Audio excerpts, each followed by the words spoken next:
बिस्मिल्लाहिर्रहमानिर्रहीम। अस्सलाम वालेकुम व्यूअर्स, आप सब कैसे हैं। आज हम कहानी लालच की सज़ा करेंगे या लालच बुरी बला है। कहानी हमेशा फिल माजी में लिखी जाती है या बहुत दिनों की बात है या एक दफ़ा का जिक्र है, ऐसे शुरू होती है और इसका नतीजा ज़रूर कोई ना कोई होता है। एक दफ़ा का जिक्र है कि एक कुत्ते को किसी कसाब की दुकान से गोश्त का टुकड़ा मिला। वो अपने दिल में बड़ा खुश हुआ। उसने सोचा, मुझे ये गोश्त किसी ऐसी जगह बैठकर खाना चाहिए जहाँ दूसरे कुत्तों की नज़र मुझ पर ना पड़े।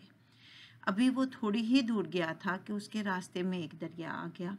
उस पर पुल बना हुआ था। जब वो उससे गुजरने लगा तो इत्फाक से उसकी नज़र नीचे पानी पर पड़ी और इसको वहाँ पर अपने जैसा एक कुत्ता नज़र आया जिसके मुंह में गोश्त का टुकड़ा था। उसके दिल में लालच पैदा हुआ कि क्यों ना मैं ये टुकड़ा भी ले लूं और आज जी भर के गोश्त खाऊं। कुत्ता बहुत लालची था। उसने जैसे ही गोश्त का टुकड़ा लेने के लिए दरिया में छलांग लगाई तो उसका अपना गोश्त का टुकड़ा भी पानी में गिर गया और लहरें उसे कहीं से कहीं बहा कर ले गईं। वो हैरानो परेशान देखता रह गया।